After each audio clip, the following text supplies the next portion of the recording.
We're going to interrupt our normal production of The Complete Creation for this special report mini-series. At the time of this recording, it is late May of 2021. Over the past year and a half, we have used that word unprecedented an unprecedented number of times. I'm going to do it again. During the past couple of months, and the past couple of weeks in particular, there has been an unprecedented amount of chatter regarding UFOs, and by the time all four parts of this mini-series airs, the U.S. Senate should have received its report on UFO phenomenon from its intelligence communities. In late 2020, when the U.S. Senate was trying to put through the COVID-19 relief bill, President Trump vowed to veto the bill unless there were changes made. One of the changes he asked for was for the military and intelligence community to release as much of their classified UFO data as possible. Now, I don't know why Trump decided this, other than he had previously expressed interest in the 1947 Roswell, New Mexico UFO crash, and I guess when he was president, he took advantage of the privileges and read up on the classified report. Well, I don't know about you, I would have. Regardless of everybody's reasons, UFOs have virtually overnight gone from weird science to mainstream. The last few months have been drinking from the fire hose, with mainstream media and large audience YouTubers all producing special shows on the topic. Invariably, the topic always winds up gravitating towards aliens, alien life, things not of this world. And make no mistake about it, the numbers of UFO reports and claimed alien encounters are staggering. So, what exactly is going on here? Are these aliens? Are these alien craft? What can we say scientifically about all of this? What does the Bible say about all of this?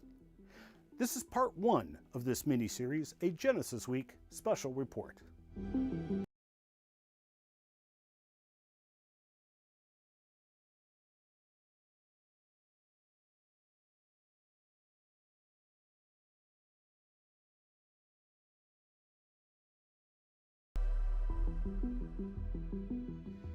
Thank you for joining me. I'm your host, Ian Juby.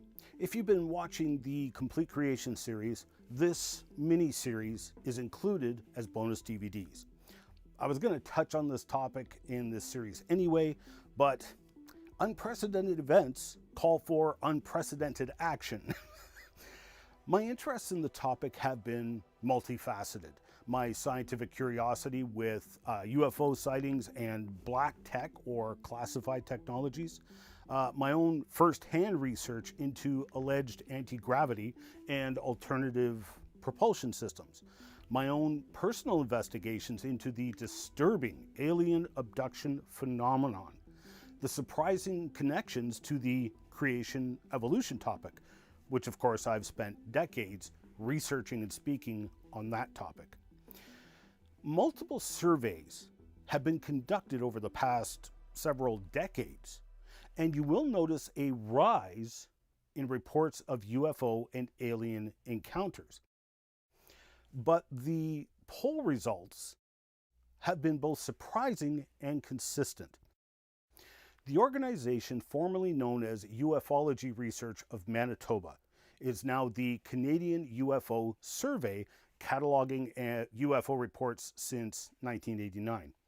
They conducted a survey of Canadians in 1997. That survey showed about 1 in 10 people have seen a UFO. Now, this number is consistent right across the board in other countries and cultures and would equate to about 3.7 million Canadians who have had a UFO encounter. In 1999, Roper polled Americans, and again in 2002 as commissioned by the Sci-Fi Channel. In 2008, Scripps also conducted a UFO poll. all polls have consistently shown around 8 to 12% of those surveyed have had a UFO encounter.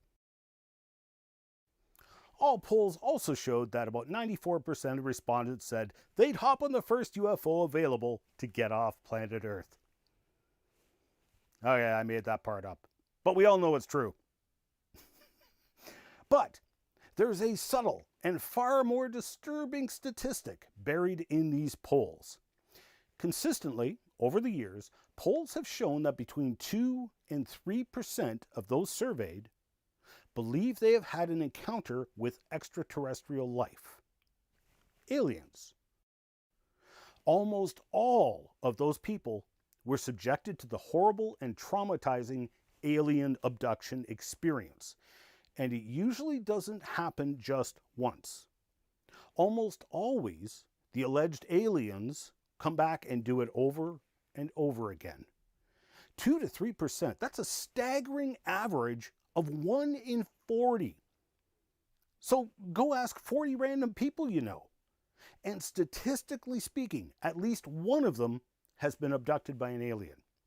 So when I say you're not alone, I'm not trying to make you paranoid or nothing, and I'm not referring to extraterrestrial life. I'm saying there are hundreds of millions of people on Earth who have had the same or similar experiences with UFOs and aliens. Just in Canada alone, if we use the 2.5% average figure, some 940,000 Canadians have experienced the horrible alien abduction phenomenon, and they are usually too afraid to talk about it. There would be over 8 million people in the US who have experienced alien abduction.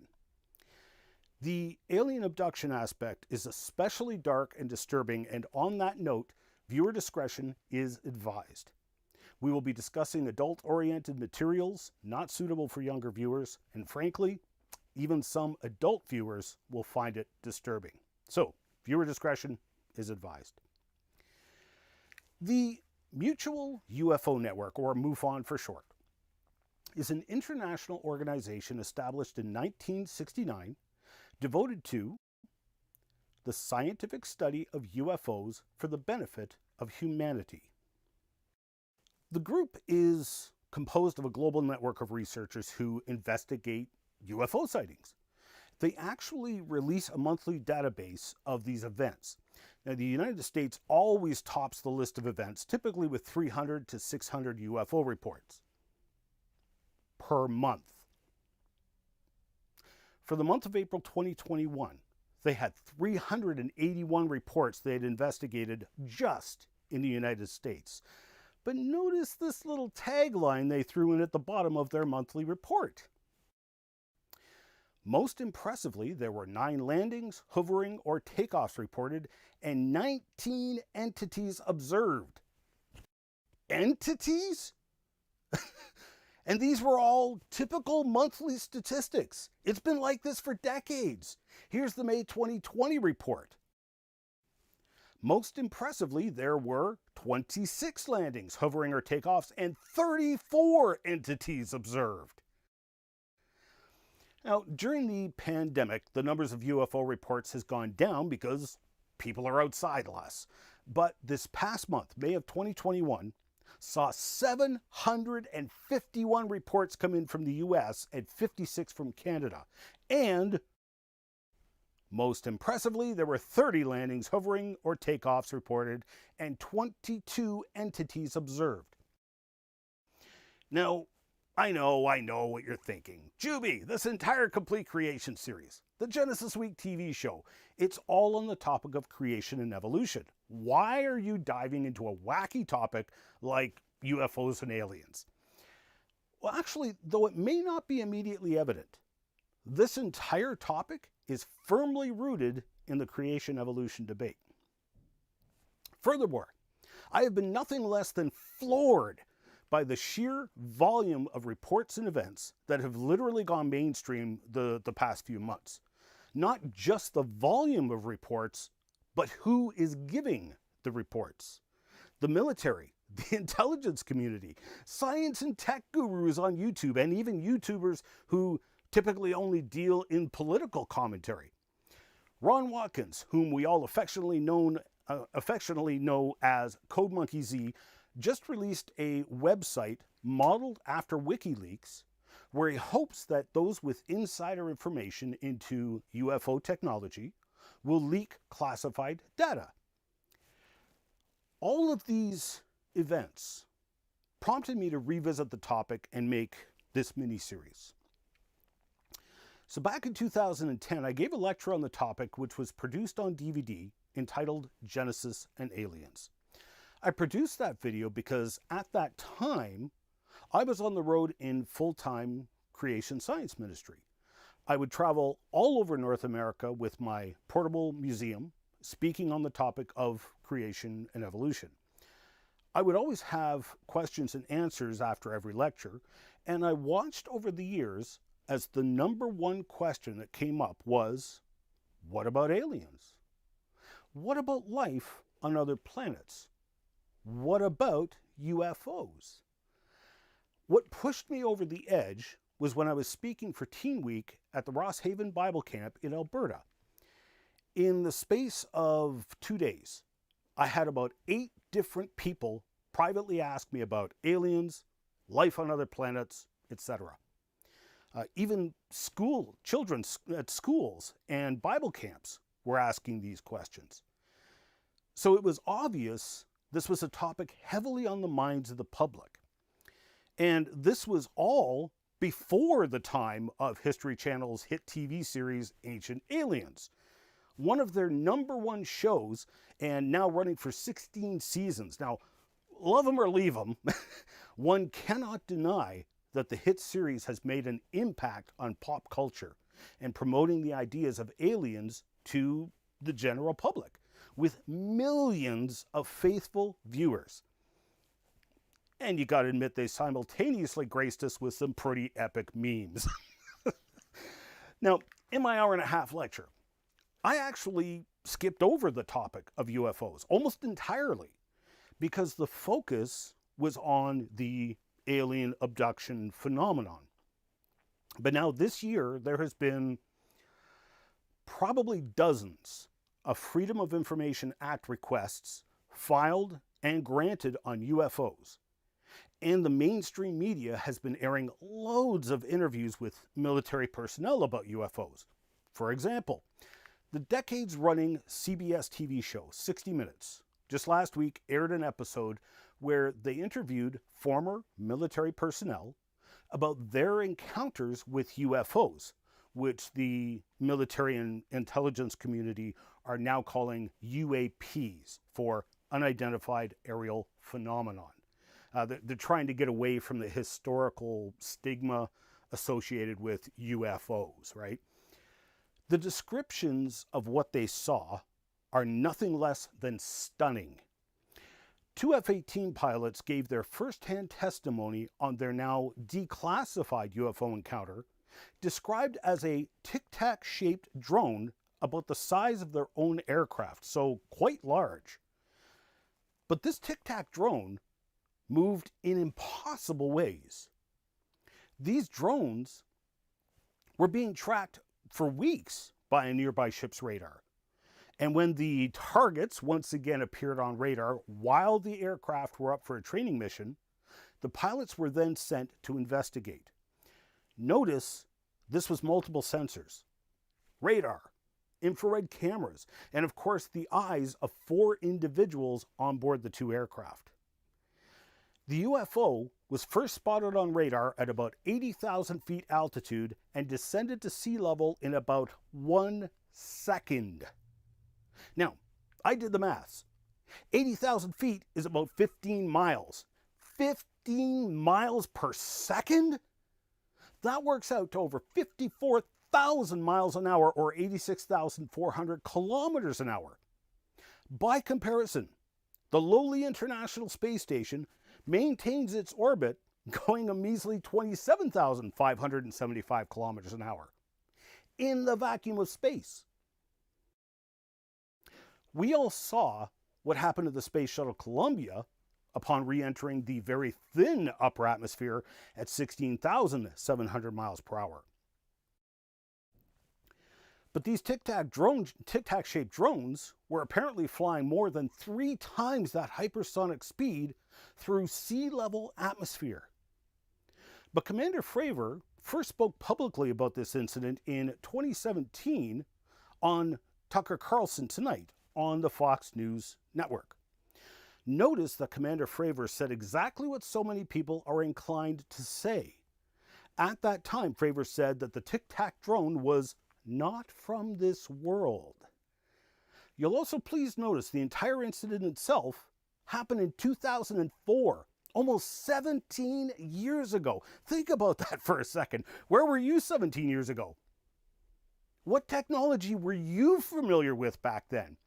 Facebook and Skype were launched in 2004. Mozilla's Firefox browser arose from the ashes of Netscape to give Microsoft's Internet Explorer a run for its money. YouTube would not come online for another year, and the iPhone wouldn't be invented for another 3 years. So, if these sightings of tic-tac shaped drones were almost 2 decades ago, well, just how many people have seen that UFO somewhere else in all of these years? Intriguingly, tic-tac shape is actually a common description many UFO observers give. It's also exactly the description written down by naval observers on US warships in 2019 just off the coast of California. So, 15 years later, maybe 130 miles apart, several US naval destroyers were swarmed by smaller but still tic-tac shaped UFOs with multiple incidents over several weeks. Now, back in March, The Drive published their investigations into the 2019 incidents after filing requests through the Freedom of Information Act. And you can read their fascinating analysis here and see the original ship's logs and the documents they received. Nobody knows where these tic-tac drones came from. They can only say that they had to have taken off from a minimum of 100 miles away. And they were buzzing the ships for an hour and a half at a time. The drones shadowed the ships and were observed going speeds of 45 miles an hour and tracking the ships at night and in horrible visibility conditions. Now, just a couple of weeks ago, documentary filmmaker Jeremy Corbell released leaked footage taken in the Combat Information Center of the USS Omaha the same night and area as the other reports. The video was showing the real-time tracking of one of at least 14 spherical UFOs that were a minimum of 6 feet in diameter and were observed flying for a minimum of an hour at speeds of 46 to 158 miles per hour or 74 to 254 kilometers per hour. Most shockingly, the video shows the UFO flying above the surface of the water and then apparently entering the water and continuing its travels underwater. Yeah, we have 31 knots sustained wind, topside, gust of 40. What was splashed? Splashed. Mark bearing and range. A nearby submarine was sent to investigate the spot where the craft entered the water, which was now well documented. But the sub turned up nothing. You can see the original clip itself via Jeremy's various social media pages, at Jeremy Corbell, and I do recommend you look him up on Twitter and Instagram. Louis Elizondo was former director of the Pentagon's Advanced Aerospace Threat Identification Program, or ATIP. ATIP was a group specifically tasked with investigating the ridiculous volume of UFO-UAP encounters and to, understandably, assess both the capabilities and potential threat these UAPs have. He was one of the interviewees on 60 Minutes special episode, and he succinctly laid out the capabilities of the numerous UAP observations, and his points are very significant. Imagine a technology that can do 600 to 700 G-forces, that can fly at 13,000 miles an hour, that can evade radar, and that can fly through air and water and possibly space. And oh, by the way, has no obvious signs of propulsion, no wings, no control surfaces, and yet can still defy the natural effects of Earth's gravity. That's precisely what we're seeing. Now, as he said in the 60 Minutes interview, we are way beyond whether or not UFOs exist. And I hope I brought that point home in this part of the miniseries. Even if we wrote off 99% of the MUFON UFO reports as party balloons, planets in the sky, conventional aircraft mistakenly seen with unconventional abilities, we would still have around 5 UFO sightings per month that were unexplained flying craft. As also mentioned in the 60-minute interviews, and has been an open secret for decades, there have been times where military aircraft flying around and above the U.S. were encountering UFOs or UAPs on a daily basis.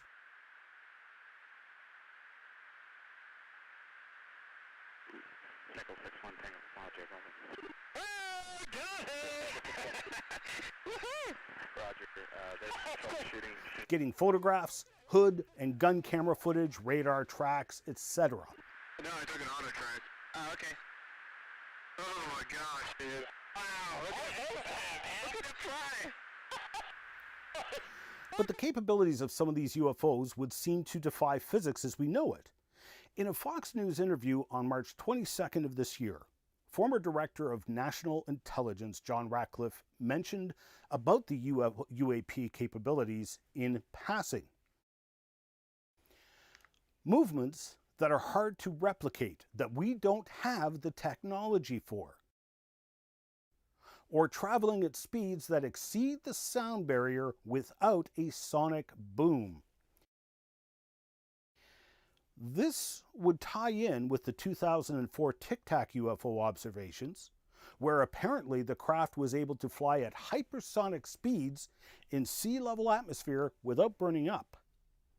Evidently, the creators of the craft were able to control aerodynamics in ways that seem to defy physics as we know it.